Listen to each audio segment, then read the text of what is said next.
Hi students, இன்னைக்கு நம்ம பார்க்க போற டாபிக் வந்துட்டு resistors in series. Okay? So first resistors na என்ன அப்படினு பார்த்துக்கலாம். So resistor is nothing but it is a device. Okay? அது ஒரு component. So அது என்ன பண்ணும் அப்படினா it will create the resistance. So resistance உடைய work என்ன நம்ம பார்த்திருக்கோம் இல்லையா? flow of charge வந்துட்டு resist பண்ணும், limit பண்ணும். Okay? So அப்ப resistor என்ன work பண்ணுது நமக்கு charge உடைய flow வந்துட்டு resist பண்ணுது. ஓகேவா? சோ நம்ம இதுவரைக்கும் பார்த்த சர்க்யூட் எல்லாமே சிம்பிள் சர்க்யூட். அதாவது ஒரு ரெசிஸ்டர்ஸ் தான் அதுல வச்சு நம்ம யூஸ் பண்றோம். ஓகேவா? சோ சில காம்ப்ளிகேட்டட் சர்க்யூட்ஸ்ல வந்து பாத்தீங்கன்னா நிறைய ரெசிஸ்டர்ஸ் யூஸ் பண்ணுவாங்க. ஓகே? சோ அங்க வந்துட்டு காம்பினேஷன் ஆஃப் ரெசிஸ்டர்ஸ் இருக்கும். சரியா? சோ இந்த மாதிரி ரெசிஸ்டர்ஸ் வந்து நிறைய காம்பினேஷன்ல இருக்கிறத நம்ம என்னன்னு சொல்லுவோம் அப்படின்னா சிஸ்டம் ஆஃப் ரெசிஸ்டர்ஸ் அப்படின்னு சொல்லுவோம். ஓகே? சிஸ்டம் ஆஃப் ரெசிஸ்டர்ஸ் அல்லது grouping of resistors அப்படின்னு சொல்றோம். சரியா? சோ இந்த காம்பினேஷன்ஸ் ஆஃப் ரெசிஸ்டர்ஸ் வந்து நிறைய காம்பினேஷன் இருக்கு. ஓகே? சோ நம்ம அதுல பார்க்க போற பேசிக் காம்பினேஷன்ஸ் என்னன்னா series combinations. Okay? So resistors வந்து சீரிஸ்ல கனெக்ட் பண்ணோம்னா எப்படி இருக்கும், parallelல கனெக்ட் பண்ணா எப்படி இருக்கும் அப்படிங்கறத நம்ம பார்க்க போறோம். ஓகே?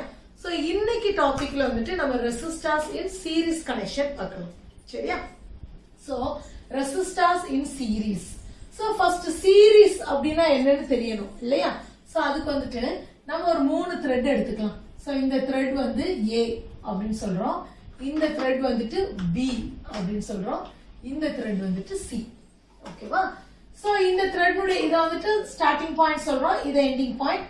இந்த Bங்கற த்ரெட்ல இது ஸ்டார்டிங் பாயிண்ட், இது எண்டிங் பாயிண்ட். இந்த Cங்கற த்ரெட்ல இது ஸ்டார்டிங் பாயிண்ட், இது எண்டிங் பாயிண்ட். ஓகேவா? சோ அப்ப சீரிஸ் கனெக்ஷன் நம்ம எப்படி கனெக்ட் பண்ணனும் அப்படினா one after another இத கனெக்ட் பண்ணனும். சரியா? சோ அப்ப எப்படி கனெக்ட் பண்ணுவோம்? இப்போ Aங்கற த்ரெட் எடுத்துக்கோங்க. ஓகே? சோ அந்த Aல எண்ட் பாயிண்ட் இருக்கு இல்லையா? அதுல வந்துட்டு இந்த B த்ரெட்னுடைய ஸ்டார்டிங்க கனெக்ட் பண்றோம். ஓகேவா? சோ அப்ப B த்ரெட் வந்து இப்படி இருக்கு. சரியா? சோ இந்த B த்ரெட்னுடைய எண்ட்ல வந்துட்டு Cங்கற த்ரெட் இருக்கு இல்லையா? So note. சோ அதனுடைய அந்த ஃபர்ஸ்ட் ஸ்டார்டிங் பாயிண்ட் வந்து இதுல கனெக்ட் பண்றோம். ஓகே? அப்ப இவங்க எப்படி கனெக்ட் ஆயிருக்காங்க? எண்ட் ஆஃப்டர் எண்ட் கனெக்ட் ஆயிருக்காங்க, எண்ட் டு எண்ட் வந்து கனெக்ட் ஆயிருக்காங்க. ஓகேவா? சரி. சோ அப்படி கனெக்ட் ஆயிருந்தா நம்ம அதை என்னன்னு சொல்லுவோம்? சீரிஸ் அப்படின்னு சொல்லுவோம். ஓகே? சோ இதே வந்து நம்ம எப்படி கனெக்ட் பண்ணலாம்? இப்போ இங்க த்ரெட் இருக்கு A, இத எடுத்துக்கோம். இந்த B வந்து நம்ம எப்படி கனெக்ட் பண்றோம்னா B னுடைய ஸ்டார்டிங் வந்துட்டு இந்த A லயும் அந்த B னுடைய எண்டிங் இந்த A லயும் கனெக்ட் பண்ணலாம். இப்படி கனெக்ட் பண்ணலாம் இல்லையா? சோ இது வந்துட்டு parallel கனெக்ஷன். ஓகே? சோ நம்ம சீரிஸ் கனெக்ஷன் பார்க்கறதுனால இத one after another தான் நம்ம கனெக்ட் பண்ணனும். சரியா? சோ இந்த இப்ப ரெண்டு த்ரெட் இப்ப A யும் B எடுத்தோம்னா இவங்க ரெண்டு பேரும் கான்டாக்ட்ல இருக்கிறது ஒரு பாயிண்ட்ல தான் இருக்கணும். இப்ப B யும் C எடுத்தோம்னா இவங்க ரெண்டு பேரும் கான்டாக்ட் வந்து ஒரு பாயிண்ட், இப்ப இந்த ஒரு பாயிண்ட்ல தான் B யும் C யும் ஜாயின் ஆயிருக்காங்க. ஓகேவா? ஆனா இப்ப இத எடுத்து பாருங்க, A யும் B யும் எந்த பாயிண்ட்ல ஜாயின் ஆயிருக்காங்க? இந்த பாயிண்ட்லயும் ஜாயின் ஆயிருக்காங்க, இந்த பாயிண்ட்லயும் ஜாயின் ஆயிருக்காங்க. ஓகே? அப்ப சீரிஸ் கனெக்ஷனுக்கு இப்படி இருக்க கூடாது. சரியா? சோ அப்போ இப்படி நம்ம கனெக்ட் பண்ணிக்கிறோம். ஓகே? சோ அப்போ இதே மாதிரி தான் நம்ம ரெசிஸ்டர்ஸையும் கனெக்ட் பண்ண போறோம். ஓகே? சோ இங்க நம்ம புக்ல வந்து 3 ரெசிஸ்டர்ஸ் கொடுத்திருக்காங்க. சோ நம்ம அதனால எக்ஸாம்பிளுக்கு 3 ரெசிஸ்டர்ஸ் எடுத்துக்கலாம். ஓகே? சோ அத நம்ம எண்ட் டு எண்ட் கனெக்ட் பண்ண போறோம். சோ இங்க பாருங்க, இது ரெசிஸ்டர்ஸ் 1. ஓகே? சோ இங்க இருந்து அடுத்த ரெசிஸ்டர் வந்து கனெக்ட் பண்ணிருக்கோம். இது R2. ஓகே? செகண்ட் ரெசிஸ்டருக்கு R2 னு வச்சிருக்கோம். சோ இங்க இருந்து அடுத்த ரெசிஸ்டர் கனெக்ட் பண்ணிருக்கோம். இத வந்துட்டு R3 அப்படி வச்சிருக்கோம். Okay? So end to end connect பண்ணிருக்கோம். சரியா? சோ இத வந்துட்டு நம்ம பேட்டரியில கனெக்ட் பண்றோம். ஓகேவா? சோ இங்க இருந்து ஒரு கீ கனெக்ஷன் கொடுத்திருக்கோம். சோ கீ ஆல்ரெடி உங்களுக்கு சொல்லிருக்கேன். இப்போ இந்த சர்க்யூட் நான் க்ளோஸ் பண்ணாதான் எனக்கு கரண்ட் வந்து உள்ள ஃப்ளோ ஆகும் இல்லையா? சோ இது ஒரு சுவிட்ச் மாதிரி. ஓகேவா? சோ நீ இந்த சுவிட்ச் ஆன் பண்ற அப்படின்னா உனக்கு சர்க்யூட் வந்து உனக்கு ஃபுல்லா க்ளோஸ்ட் ஆயிரும், கரண்ட் பாஸ் ஆகும். ஓகேவா? இந்த சுவிட்சை வந்து நீ ஆஃப் பண்ற அப்படின்னா உனக்கு இந்த சர்க்யூட் வந்து ஓபன் ஆயிரும், உனக்கு கரண்ட் வந்து உள்ள ஃப்ளோ ஆகாது. சோ எனக்கு எப்ப இந்த சர்க்யூட்ல ஒர்க் பண்ணணுமோ அப்ப நான் இதை யூஸ் பண்ணிக்கிறேன். ஓகேவா? சோ அதுக்கப்புறம் இதை வந்துட்டு அம்மீட்டர்ல கனெக்ட் பண்றோம். ஓகேவா? சோ ஏன் அம்மீட்டர் கனெக்ட் பண்ணிருக்கோம் அப்படின்னா கரண்ட் ஃப்ளோவை டிடெக்ட் பண்றதுக்கு. சோ வோல்ட் மீட்டர் எது கனெக்ட் பண்ணுவோம்? பொட்டன்ஷியல் டிஃபரன்ஸை டிடெக்ட் பண்றதுக்கு. ஓகேவா? சரி. இப்போ இந்த சர்க்யூட் எப்படி இருக்குன்னு பாருங்க. ஒரு சிங்கிள் லூப் அப்படின்னு சொல்லலாம். ஓகே, ஏன் அப்படின்னா இதுல ஒரு பாத்து தான் இருக்கு. சரியா? சோ இது வந்து ஒரு இந்த சீரிஸ் கனெக்ஷன் எப்படி இருக்குன்னா ஒரு பாத், இந்த ஒரு வழி தான் இதுல இருக்கு. ஓகேவா? சோ அதனால இந்த சீரிஸ் கனெக்ஷன் என்னன்னு சொல்றோம்னா சிங்கிள் லூப்ல இருக்கு அப்படின்னு சொல்றோம். ஓகேவா? சரி, இப்போ இதுல வந்து என்ன பார்க்க போறோம் அப்படின்னா கரண்ட் எப்படி ஃப்ளோ ஆகுது அப்படின்னு பார்க்க போறோம். First we are going to see about the current. சரியா? சோ சீரிஸ் சர்க்யூட்ல இப்போ இங்க இருந்து கரண்ட் எனக்கு ஃப்ளோ ஆகுது அப்படின்னா throughout this circuit எனக்கு கரண்ட் சேமா இருக்கும். ஓகே, சோ இந்த கரண்ட்னுடைய பாத் ஃபர்ஸ்ட் எப்படி இருக்குது? சிங்கிள் பாத் தான் இல்லையா? சோ அப்ப இந்த கரண்ட் எப்படி ஃப்ளோ பண்ணும்? இப்படி இங்க போகும், இந்த R1 வழியா போகும், R2 வழியா போகும், then R3 திரும்ப இங்க வரும். ஓகே, சோ இவங்களுக்கு ஒரு சிங்கிள் பாத் தான் இருக்கு. சரியா? சோ இந்த கரண்ட் வந்து throughout the circuit எனக்கு எங்க பார்த்தாலும் அந்த கரண்ட் உடைய வேல்யூ சேமா இருக்கும். ஓகேவா? சோ எப்படி சேமா இருக்கும் அப்படின்னு பாத்தீங்கன்னா அதுக்கு ஒரு எக்ஸாம்பிள் பார்க்கலாம். இதுக்கு வந்துட்டு ஒரு வாட்டர் சிஸ்டம் நம்ம கம்பேர் பண்ணிக்கலாம். சரியா? இப்போ ஒரு பைப் ஒன்னு எடுத்துக்கிறோம். ஓகே, சோ இப்படி ஒரு பைப் எடுத்துக்கலாம். இந்த பைப்ல வந்து என்ன ஆகுதுன்னா வாட்டர் வந்து ஃப்ளோ ஆகுது. சரியா? சோ இந்த பைப்க்கு, சோ இது பைப், இந்த பைப்ல வந்து இது வாட்டர் வந்து ஃப்ளோ ஆகுது. சோ இந்த வாட்டர் ஃப்ளோ பண்ண வைக்கிறதுக்கு நான் இந்த இடத்துல வந்து ஒரு பம்ப் ஒன்னு யூஸ் பண்ணிருக்கேன். சரியா? சோ இது வந்துட்டு பம்ப். இந்த பம்ப் என்ன பண்ணும்? எனக்கு இந்த வாட்டருக்கு ஒரு பிரஷரை கொடுக்கும் இல்லையா? சோ பிரஷர் கொடுத்து இந்த வாட்டர் இங்க மூவ் பண்ண வைக்குது. சரியா? இது வந்து ஒரு க்ளோஸ்ட் லூப் அப்படியே வச்சுக்கோ. இது வந்து ஒரு சிங்கிள் லூப்பா தான் இருக்கு இல்லையா? சோ இங்க இருந்து எனக்கு வேற கனெக்ஷன் எதுவுமே கொடுக்கல. இது வந்து ஒரு சிங்கிள் லூப் அண்ட் எனக்கு வந்து இது க்ளோஸ்டா இருக்கு. ஓகே, சோ எந்த இடத்துல எனக்கு ஓப்பனிங் இல்லை. இப்ப இந்த ஓப்பனிங் இருந்துச்சுன்னா எனக்கு என்ன ஆகும்? இந்த வாட்டர் எல்லாம் வெளியே போயிடும். பட் எனக்கு எந்த ஓப்பனிங்கும் இல்ல, இது நல்லா க்ளோஸ்டா இருக்கு. சரியா? சோ இப்ப என்ன பண்ணுது? இந்த பம்ப் வந்து பிரஷர் கொடுத்து இந்த வாட்டரை மூவ் பண்றாங்க. ஓகே, சோ இந்த இடத்துல எனக்கு இந்த வாட்டர் ஃப்ளோ தடுக்கிறதுக்கு இந்த இடத்துல எனக்கு ஒரு நம்ம ஏதாவது ஒரு ஸ்டோன் வச்சுக்கிறோம்னு வைங்க. சோ இந்த இடத்துல எனக்கு ஒரு 2 ஸ்டோன் இருக்கு இந்த வாட்டர் ஃப்ளோவை தடுக்கிறதுக்கு இருக்கு. சரியா? இப்போ இங்க எனக்கு வந்துட்டு ஒரு 2 liters ஆஃப் வாட்டர் இருக்குன்னு வச்சுக்கோங்க. ஓகே, சோ இந்த 2 liters ஆஃப் வாட்டர் இங்க இருந்து மூவ் பண்ணுச்சு அப்படின்னா இங்க எனக்கு வந்து சேரும்போது அதே 2 liters ஆஃப் வாட்டர் வந்து சேர்ந்துரும் இல்லையா? சோ எனக்கு இங்க வந்து வேற எந்த பாத்துமே இல்ல. எனக்கு வேற ஏதாவது இங்க ஒரு பாத்து இருந்துச்சுன்னு வச்சுக்கோங்களேன், இங்க தனியா ஒரு கனெக்ஷன் நான் கொடுத்திருந்தேன்னா இந்த வாட்டர் வந்து எனக்கு இது வழியா கொஞ்சம் வெளியே போறதுக்கு சான்ஸ் இருக்கு. ஓகே, பட் நான் சொன்னது அந்த மாதிரி எதுவுமே இல்ல. இதுல ஒரு ஓப்பனும் இல்ல, தனியா ஒரு பாத்தும் இல்ல.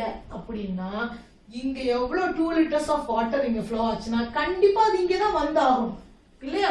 அந்த வாட்டர் வந்து எங்கேயும் நம்மளுக்கு மறைஞ்சிடாது. இங்க 2 liters கண்டிப்பா இங்க வந்து எனக்கு சேர்ந்துரும். ஓகே, சோ throughout எனக்கு இந்த பைப்புக்குள்ள 2 liters டிராவல் பண்ணும். ஓகே, சோ அதே மாதிரி தான் இந்த பைப்பை வந்து நீங்க வயரா கன்சிடர் பண்ணிக்கோங்க. இந்த வாட்டரை வந்துட்டு கரண்ட்னு கன்சிடர் பண்ணிக்கிடுவோம். இந்த பம்பை வந்து நம்ம பேட்டரி அப்படின்னு கன்சிடர் பண்ணிக்கலாம். பிரஷர் வந்து என்னதான் எடுப்போம்? வோல்டேஜ். இந்த பேட்டரி கொடுக்குற வோல்டேஜ், இந்த பம்ப் வந்து பிரஷரை கொடுக்குது. அதே மாதிரி இந்த பேட்டரி என்ன பண்ணுது? எனக்கு வோல்டேஜ் ப்ரொவைட் பண்ணுது. எதுக்கு? இங்க போற இந்த வாட்டர் என்னன்னு எடுத்திருக்கோம்? கரண்ட். இந்த கரண்ட்டை எனக்கு மூவ் பண்றதுக்கு இந்த பேட்டரி வந்து வோல்டேஜ் கொடுக்குது. ஓகே, சோ அந்த கரண்ட் எங்க மூவ் பண்ணிட்டு இருக்கு? இந்த வயர்ல மூவ் பண்ணுது. புரியுதா உங்களுக்கு? இந்த பைப்பை நான் என்னதான் எடுத்துட்டேன்? வயர்னு எடுத்துட்டேன். வாட்டர் வந்து கரண்ட்னு எடுத்துட்டோம். பம்ப் வந்து பேட்டரி, இந்த பிரஷர் வந்து வோல்டேஜ். சரியா? சோ இந்த ஸ்டோன் வந்து என்னதான் எடுத்துக்கலாம்? இந்த வாட்டர் ஃப்ளோ தடுக்கிறதுக்கு தானே இந்த ஸ்டோன் இருக்கு. அப்ப கரண்ட் ஃப்ளோ தடுக்கிறதுக்கு இருக்கிறது நம்ம என்னன்னு சொல்லுவோம்? ரெசிஸ்டன்ஸ். ஓகே, சோ இந்த செட்டப் அப்படியே மாத்திருங்க. அப்ப என்ன ஆகும்? உனக்கு இந்த பேட்டரி வோல்டேஜ் கொடுத்து உனக்கு கரண்ட கொடுக்குது அப்படின்னா இங்க எவ்வளவு கரண்ட் போகுதோ அதே கரண்ட் தான் இங்க வந்து சேரும். ஓகே, சோ எங்கேயுமே கரண்ட் உனக்கு லாஸ் ஆகாது. சோ த்ரூ அவுட் அது எப்போ எனக்கு இது ஒரு சிங்கிள் லூப்பா இருக்கும்போது, சீரீஸா இருக்கும்போது. ஓகே, தனியா ஒரு ஓப்பனிங் இருந்துச்சு அப்படின்னா எனக்கு கரண்ட் வெளியே போயிடும். ஓகேவா? சோ அப்ப இப்படி எனக்கு இருக்கும்போது, சீரீஸ்ல இருக்கும்போது the I is same. Current சேமா இருக்கு அப்படின்னா தான் அது சீரீஸ் கனெக்ஷன்லயே இருக்குன்னு அர்த்தம். ஓகேயா? புரியுதா? சோ அப்ப I பத்தி நம்ம பார்த்தாச்சு. அப்ப இங்க கரண்ட் எப்படி ஃப்ளோ ஆகும்? இங்க ஃப்ளோ ஆகுற கரண்ட் எனக்கு throughout the circuit சேமா இருக்கும். புரியுதா? ஓகே, நெக்ஸ்ட் நம்ம என்ன பார்க்க போறோம்னா வோல்டேஜ் பத்தி பார்க்க போறோம். ஓகே, சோ இங்க வோல்டேஜ் எப்படி இருக்கும் அப்படின்னு பாத்தீங்கன்னா, இப்போ இந்த வாட்டர் வந்து இங்க மூவ் ஆகி போயிட்டு இருக்கு பாத்தீங்களா. சோ இந்த ஸ்டோன் கிட்ட வந்தோம்னா என்ன ஆகும், இவ்வளவு நேரம் ஈஸியா ஃப்ளோ ஆன வாட்டரால இந்த இடத்துல இந்த ஸ்டோன் என்ன பண்ணும், ஒரு ரெசிஸ்டன்ஸ் கொடுக்கும். அந்த வாட்டர் வந்து ஃப்ளோ பண்ண விடாம கொஞ்சம் தடுக்கும் இல்லையா. சோ அப்ப இந்த இடத்துல என்ன ஆயிரும் அப்படின்னா பிரஷர் இன்க்ரீஸ் ஆயிரும். ஓகே, சோ இங்கதான் பிரஷர் இன்க்ரீஸ் ஆகும், இங்க வந்து உனக்கு பிரஷர் லோவா தான் இருக்கும். புரியுதா? ஏன்னா எனக்கு டிஸ்டர்பன்ஸ் எங்க இருக்கு, யாரால எனக்கு இந்த பிரஷர் இன்க்ரீஸ் ஆகுது, இங்க இருக்கிற இந்த ஸ்டோனால. ஓகே, சோ அந்த வாட்டர் ஃப்ளோவை ரெசிஸ்ட் பண்றதுனால இந்த இடத்துல பிரஷர் இன்க்ரீஸ் ஆகுது. ஆனா இங்க கம்பேர் பண்ணும்போது எப்படி இருக்கு, இங்க பிரஷர் வந்து லோவா இருக்கு. அப்ப இங்க ஹை பிரஷர் இருக்கு, இங்க லோ பிரஷர் இருக்கு. அப்ப என்ன ஆச்சு, இடத்துல பிரஷர் டிஃபரன்ஸ் ஆயிடுச்சு. புரியுதா? சோ அதே மாதிரி இங்க கரண்ட் ஃப்ளோ ஆகும்போது கரெக்டா இங்க வந்த உடனே என்ன ஆகும், இந்த ரெசிஸ்டன்ஸ் என்ன பண்ணும், அந்த ஃப்ளோ வந்து தடுக்கும் இல்லையா. இந்த ரெசிஸ்டருடைய வேலையே என்ன, to resist the flow of charge தான் இல்லையா. சோ இவங்க இத தடுக்க ட்ரை பண்ணுவாங்க. சோ அப்ப இங்க என்ன ஆகுது, உனக்கு இங்க பொட்டன்ஷியல், இங்க பிரஷர்னு சொல்றோம் இல்லையா, இங்க பொட்டன்ஷியல் ஹை ஆயிடுச்சு. அண்ட் இங்க வந்து பொட்டன்ஷியல் எப்படி இருக்குன்னா லோவா இருக்கு.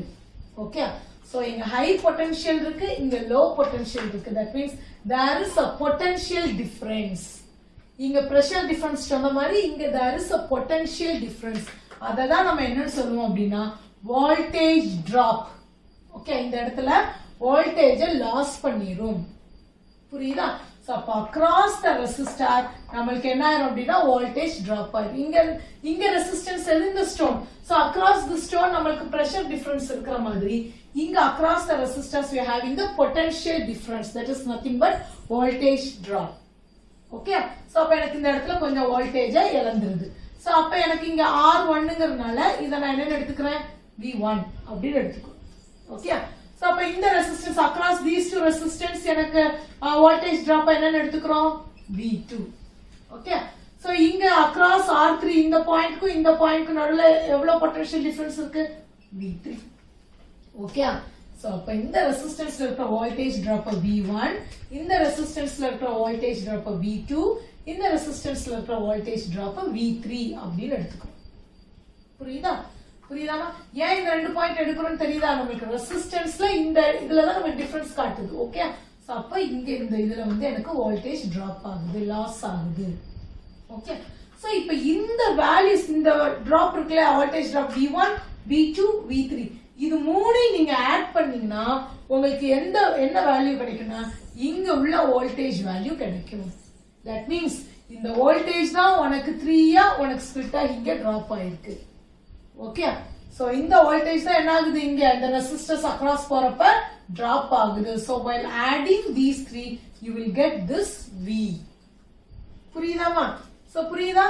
சோ இப்போ I வந்து நமக்கு சேமா தான் இருக்கும், நீ எந்த இடத்துல பார்த்தாலும் உனக்கு I சேமா தான் இருக்கும். ஓகே, சோ இங்க இந்த வோல்டேஜ் என்ன ஆயிடுது, உனக்கு டிஃபர் ஆயிடுது. அந்த ரெசிஸ்டர்ஸ் அக்ராஸ் போறப்ப ரெசிஸ்டர்ஸ் தாண்டி போறப்ப நம்மளுக்கு என்ன ஆயிடுது, டிராப் ஆகுது. ஓகே, சோ இப்போ இத வச்சு நம்ம இத ஈக்குவேட் பண்ணுவோமா. சோ இப்போ இங்க பாருங்க, கரண்ட் வந்து சேம். ஓகேவா? சோ என்ன எனக்கு டிஃபரா இருக்கு, சோ இது 3 ஆட் பண்ணா எனக்கு என்ன கிடைக்கும், இந்த வோல்டேஜ் கிடைக்கும். So V is equal to V1 plus V2 plus V3. Okay, so புரியுதாமா? சோ இதுதான் இங்க எனக்கு இங்க கொஞ்சம் டிராப் ஆயிருக்கு, இங்க கொஞ்சம் டிராப் ஆயிருக்கு, இங்க கொஞ்சம் டிராப் ஆயிருக்கு. சரியா? சோ இந்த V1 இந்த வோல்டேஜ் டிராப் நம்ம கண்டுபிடிக்கலாம் இல்லையா. சோ பை ஓம்ஸ்ல நம்ம என்ன பண்ணலாம், பொட்டன்ஷியல் டிஃபரன்ஸ் நம்மளால கண்டுபிடிக்க முடியும். சோ அதுக்கு என்ன ஃபார்முலா உங்களுக்கு மறந்துருச்சுன்னா நான் எப்படி யூஸ் பண்ண சொல்லியிருக்கேன்.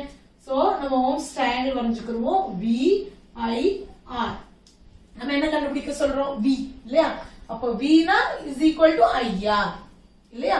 சோ அப்ப நான் எப்படி கண்டுபிடிக்கணும், எனக்கு இந்த V1 வேணும். சரியா? அப்போ V1 is equal to இங்க ரெசிஸ்டன்ஸ் R1, இங்க ஃப்ளோ ஆகுற கரண்ட் நான் என்ன எடுப்பேன், I. ஏன்னா எல்லா இடத்துலயும் கரண்ட் சேம் தான் சொல்றோம் இல்லையா. சோ அப்ப இங்க ஃப்ளோ ஆகுற கரண்ட் I. இங்க R1ங்கிறது நான் வேற ரெசிஸ்டன்ஸ் வச்சிருக்கேன். இந்த மூணு ரெசிஸ்டன்ஸ் எனக்கு சேமா இருக்காது, வேற வேற மாதிரி இருக்கும். அதனால அது R1 அப்படின்னு எடுத்துருக்கோம். ஏன்னா டிஃபரெண்டா இருக்கிறதுனால வோல்டேஜும் எனக்கு இங்க டிஃபரெண்டா கிடைக்கிறதுனால அதை V1, V2, V3 எடுக்கிறோம். பட் I வந்து நம்ம சேம்னு சொல்லிட்டோம். சோ அதுக்கு I1 I2 I3 நம்ம போடக்கூடாது. ஓகே, சோ அப்ப இங்கே I தான், இங்கேயும் I தான், இங்கே I தான், because it is same. சரியா? சரி, அப்ப V1 is equal to formula என்ன? IR. அப்ப இங்க இருக்குது I, R க்கு நம்ம என்ன எழுதணும்? R1. ஓகே, அப்ப V2 is equal to என்னது? That is I R2. இல்லையா? V2 is equal to I R2. அப்ப V3 is equal to என்னது? V3 is equal to I R3. சரியா? இப்போ இவங்க மூணு பேரை கொண்டு வந்து இதுல சப்ஸ்டிட்யூட் பண்ணிரலாமா நம்ம? சோ எப்படி சப்ஸ்டிட்யூட் பண்றோம்? V is equal to V1 க்கு பதிலா I R1, V2 க்கு பதிலா I R2 plus V3 க்கு பதிலா I R3. சரியா? இது பண்ணிரலாமா? ஓகே, சோ இப்போ என்ன பண்ண போறோம் அப்படின்னா, இப்போ இந்த வர்க்கையே இந்த மூணு ரெசிஸ்டார் வச்சு பண்ணிருக்கோம் இல்லையா? சோ இதே கரண்ட் எடுக்குது இந்த மூணு ரெசிஸ்டார். இந்த மூணு ரெசிஸ்டார் செய்யற வேலையை ஒரே ஒரு ரெசிஸ்டார் பண்ணுதுன்னு வைங்களேன். ஓகே, இந்த மூணு ரெசிஸ்டாரும் பண்ற வேலையை ஒரே ரெசிஸ்டார் பண்றாங்க. ஓகேவா? சோ அப்போ இப்படி இங்க எடுக்கிற இதே கரண்ட்டை எனக்கு ஒரே ரெசிஸ்டார் பண்ணுது அப்படின்னா, ஓகே, அப்ப இவங்க எப்படி இருப்பாங்க? இவங்க மூணுக்கும் ஈக்குவலான ஒரு ஆளா இருப்பாங்க இல்லையா? சோ இவங்க மூணு பேரும் செய்யற வேலையை செய்யறாங்க இல்லையா? சோ அப்போ இவங்க எல்லாத்தையும் சேர்த்தோட நம்மளுக்கு இந்த வேல்யூ கிடைக்கும் இல்லையா? சோ இவங்க மூணு பேருக்கு இவங்க ஈக்குவல். ஓகே, சோ இங்க வந்து நான் என்ன எழுதுறேன் அப்படின்னா, இப்போ இவங்கள வந்து நம்ம இப்போ இந்த சர்க்யூட் அப்ப இவங்களோட நம்ம ரிலேட் பண்ணுவோம். எப்படி? இங்க உள்ள பேட்டரியை Vன்னு எடுத்துக்கிறோம், இங்க கரண்ட் I பாஸ். ஓகேவா? சோ இவங்க செஞ்ச அதே ஒர்க் இவங்க பண்றாங்க. இங்க ஃப்ளோ ஆகுற அதே கரண்ட் தான் இங்க ஃப்ளோ ஆகுது. ஓகேவா? சோ அப்ப என்ன பண்ணலாம்? இது ரெண்டையும் நம்ம ஈக்குவல் பண்ணலாம். ஓகே, சோ இதே தான் இங்க நடக்குது. பட் என்ன, இந்த மூணு ரெசிஸ்டருக்கு பதிலா நான் ஒரே ரெசிஸ்டர் வச்சே இந்த வேலையை முடிச்சிட்டேன். ஓகே, அப்ப இவங்க எப்படி இருக்காங்க? ஈக்குவலா இருக்காங்க. ஓகே, சோ அதுவும் யாருக்கு ஈக்குவலா இருக்கா? சீரிஸ்ல இருக்க ரெசிஸ்டன்ஸ்க்கு ஈக்குவலா இருக்காங்க இல்லையா? சோ அப்ப நான் அதை டிஃபரன்ஷியேட் பண்ணி காட்டுறதுக்காக இந்த இடத்துல RS அப்படின்னு போடணும். புரியுதா? நான் வெறுமனே R சொல்ல முடியாது. இவங்க யாருக்கு ஈக்குவலா இருக்காங்க? சீரிஸ்ல இருக்கிற மூணு ரெசிஸ்டன்ஸ்க்கு ஈக்குவலா இருக்காங்க. So RS.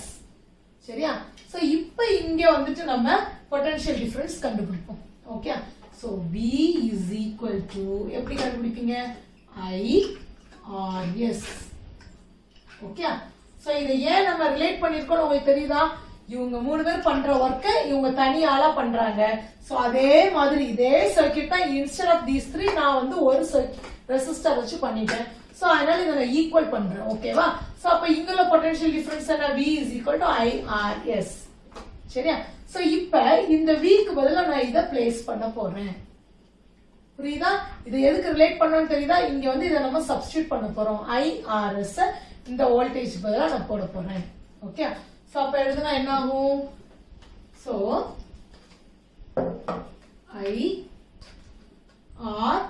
IRS is equal to IR1 plus IR2 plus IR3. Okay, so இது எப்படி எழுதலாம்? நம்ம இந்த I எல்லா இடத்துலயும் காமனா இருக்கு, நம்ம வெளியே எடுத்துடலாமா?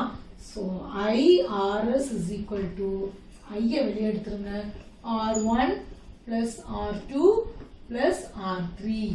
சோ ரெண்டு பக்கமே எனக்கு I இருக்கிறதுனால இதை நான் கேன்சல் பண்ணிடலாம். ஓகேவா? சோ அப்ப RS is equal to R1 plus R2 plus R3, which means இந்த RS என்னது? இதை நம்ம என்ன சொல்லலாம்? எஃபெக்டிவ் ரெசிஸ்டன்ஸ் அல்லது ஈக்குவலன்ட் ரெசிஸ்டன்ஸ் அப்படின்னு சொல்லலாம். ஓகே, இந்த equivalent resistance in series connection வந்து எதுக்கு ஈக்குவலா இருக்கும்னா, ரெசிஸ்டன்ஸ் ஆஃப் அதாவது இண்டிவிஜுவல் ரெசிஸ்டன்ஸ்க்கு ஈக்குவல். இந்த இண்டிவிஜுவல் ரெசிஸ்டன்ஸ் நம்ம ஆட் பண்ணோம்னா அதுக்கு ஈக்குவலா இருக்கும். புரியுதா? சோ RSங்கிறது என்னது? Effective resistance. எங்களோட எஃபெக்டிவ் ரெசிஸ்டன்ஸ் சீரிஸ் கனெக்ஷன்ல உள்ள எஃபெக்டிவ் ரெசிஸ்டன்ஸ். ஏன்னா நம்ம parallelக்கு எஃபெக்டிவ் ரெசிஸ்டன்ஸ் பார்ப்போம். ஓகேவா? சோ அப்ப பர்టిక్యులரா சொல்லணும், சீரிஸ் கனெக்ஷன்ல உள்ள எஃபெக்டிவ் ரெசிஸ்டன்ஸ் எதுக்கு ஈக்குவலா இருக்கும் அப்படின்னா, சம் ஆஃப் த நம்ம ஆட் பண்றதுனால sum of the individual resistance. இந்த இண்டிவிஜுவல் ரெசிஸ்டன்ஸ் ஆட் பண்ணோம்னா அதுக்கு ஈக்குவலா இருக்கும் இந்த எஃபெக்டிவ் ரெசிஸ்டன்ஸ். புரியுதா? சோ நம்ம அதுதான் பார்த்தோம், இவங்க 3 பேரும் செய்யறத ஒரு R வந்து பண்ணுது. ஓகேவா? புரியுதா? சோ இத நம்ம கண்டுபிடிச்சிருக்கோம். RS is equal to R1 plus R2 plus R3. Okay. இப்போ இன் கேஸ் சப்போஸ் நம்ம வந்துட்டு 2 ரெசிஸ்டர் அல்லது 3 ரெசிஸ்டர் ஒரே மாதிரி எடுக்கிறோம்னு வைங்களேன். ஓகே. சோ 3 ரெசிஸ்டர்ஸ் எடுக்கிறோம். அந்த 3 ரெசிஸ்டர்ஸ்க்கும் வேல்யூ வந்து சேமா இருக்கு. ஓகே. சோ இங்க பாருங்க, ஒரு எக்ஸாம்பிளுக்கு இது 2 ஓம்னு வச்சுக்கலாம். இன்னொரு ரெசிஸ்டர்ஸ் எடுத்திருக்கோம், அதுவும் 2 ஓம். இன்னொரு ரெசிஸ்டர் எடுத்திருக்கோம், அதுவும் 2 ஓம். ஓகேவா?